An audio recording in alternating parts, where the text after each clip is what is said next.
It is the twilight of the 25th of October, 1415. The Battle of Agincourt is over.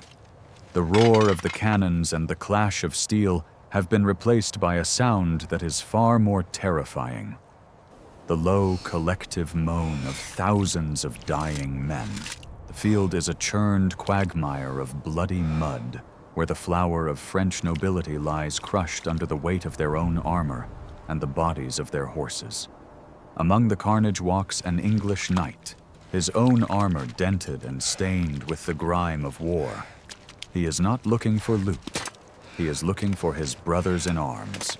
He finds a man he has known since childhood, a squire he trained with, pinned beneath a dead charger. The man's chest plate is caved in from the strike of a pollux, and his breathing is a wet, rattling gasp that sprays pink foam onto his visor. His legs are shattered, and his abdomen has been pierced by a splintered lance. In the modern world, a medevac helicopter might lift this man to a trauma center. Surgeons would operate, antibiotics would fight the infection, and painkillers would dull the agony. But in the 15th century, there is no help coming. There is no morphine, no sterile operating room, and no hope. The wounded man looks up through the narrow slit of his helmet. He does not ask for water. He does not ask for a priest. He whispers a single, desperate plea. End it. This is the darkest and most secret duty of the Chivalric Code. It is the moment where the romance of knighthood shatters against the brutal reality of biology. The knight draws a specific weapon from his belt, a long, thin dagger known as the Misericorde. The name comes from the Latin word misericordia, meaning mercy. But this is a weapon designed for one purpose only, to kill a man who is encased in plate armor.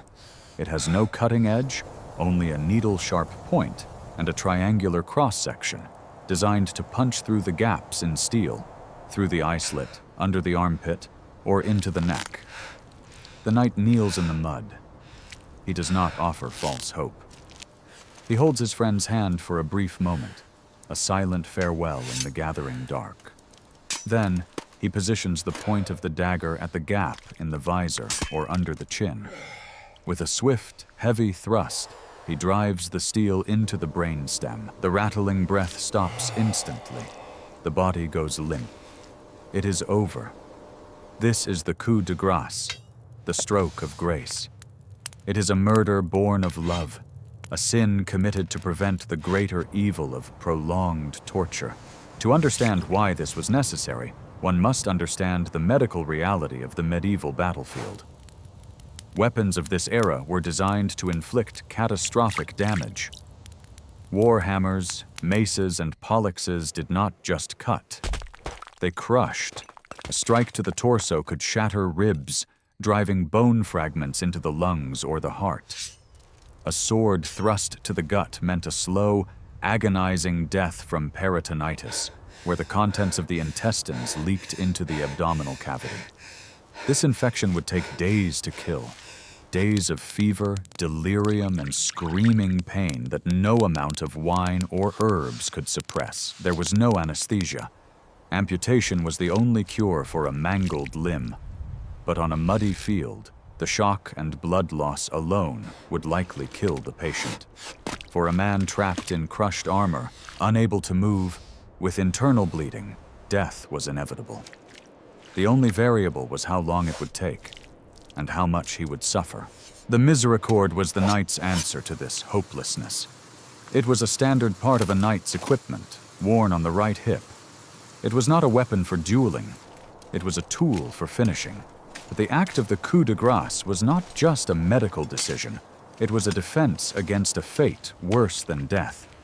As night fell over the battlefield, a new army would emerge from the shadows. These were not soldiers, but the scavengers, the looters, and the camp followers. They swarmed over the field like locusts, armed with knives and hammers. Their goal was the armor, the weapons, and the jewelry of the fallen. A suit of plate armor was worth a fortune, the equivalent of a modern luxury car or a small house. To get the armor, they had to strip the body. If they found a knight who was wounded but alive, they did not offer mercy. They would slit his throat to silence him, or worse, they would strip him naked and leave him to die of exposure in the freezing night. Sometimes they would simply bash his skull in to make the looting easier. For a knight, the thought of being butchered by a common looter like a pig in a slaughterhouse was a humiliation too great to bear. It was a violation of the social order. Therefore, asking a fellow knight, an equal, to deliver the death blow was a way to die with some shred of dignity intact. It ensured that the last face you saw was that of a friend, not a stranger with a greedy gleam in his eye. The psychological toll of this duty on the survivors is something that chronicles rarely discuss, but we can imagine it. These men lived in a brotherhood of arms. They ate together, slept in the same tents, and fought back to back. To look into the eyes of a friend and end his life requires a dissociation of the mind that leaves deep scars. There is a scene described in various accounts of the aftermath of the Battle of Towton, the bloodiest battle ever fought on English soil. The snow was stained red for miles. In the silence of the following morning, the victors walked among the mounds of bodies, listening for the groans. The work they performed was grim and efficient. It was not cruelty, it was the final service of a comrade. The church, of course, had a complicated relationship with this practice. Suicide was a mortal sin that damned the soul to hell. Murder was also a mortal sin. But the coup de grâce existed in a theological gray area. Was it murder to speed up a death that was already happening?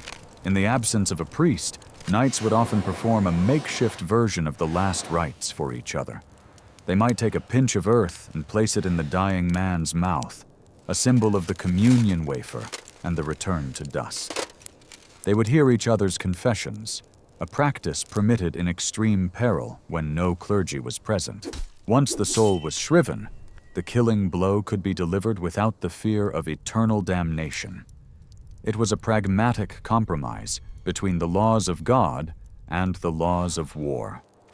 However, the coup de grâce was not always an act of friendship. It was also an act of economics. In medieval warfare, a live knight was worth a lot of money. The concept of ransom was the economic engine of the era. If an enemy knight surrendered, you didn't kill him. You captured him, treated his wounds, and sold him back to his family. But this mercy only applied to those who could pay, and those who could walk. If a wealthy duke was found with a shattered spine, unable to be moved, and unlikely to survive the journey to a holding cell, his value dropped to 0. In that moment, the economic calculation shifted. He ceased to be a walking bag of gold and became a liability. In these cases, the Misericorde was used not out of love, but out of cold efficiency. There was no point in wasting resources on a dying man. The line between a mercy kill and a disposal was often terrifyingly thin. The weapon itself, the Misericorde, evolved alongside armor. As plate armor became almost impervious to slashing swords, the need for a thrusting dagger increased. It became a symbol of the knight's ultimate power, the power to decide when life ended. In wrestling manuals of the time, such as Fiore dei Liberi, techniques are shown where a knight pins his opponent to the ground. The final move is often the drawing of the dagger. It is intimate violence. You have to be close enough to smell the sweat and blood of your enemy to use it. There are stories of knights who refused to deliver the blow, paralyzed by horror or moral doubt. In those cases, the wounded man was left to the mercy of the elements.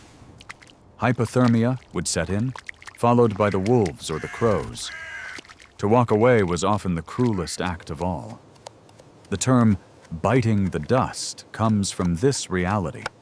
Archaeologists have found skeletons from medieval battles with soil in their mouths, evidence of men clenching their jaws in the final agony or receiving the symbolic communion before the end. This reality strips away the Hollywood veneer of the Middle Ages. We like to imagine the knight dying heroically with a final speech on his lips, surrounded by weeping admirers. The truth was usually a gurgling, panicked suffocation in the mud, ended by a sharp piece of steel in the hand of a friend. The Coup de Grâce challenges our modern morality. We view the preservation of life as the highest good. But in a world of absolute pain without remedy, the ending of life was the highest gift one could bestow. It forces us to ask ourselves, if we were kneeling in that mud, looking down at a brother whose body was broken beyond repair, would we have the strength to do it? Would we have the courage to stain our hands to save his soul from agony? The knight who walked off the field at Agincourt, wiping the blood from his dagger, was not a monster. He was a man carrying a burden that would weigh on him for the rest of his days. He had saved his friend, but in doing so, he had killed a part of himself. The silence that followed the battle was not peace. It was the heavy, suffocating silence of secrets kept and duties done.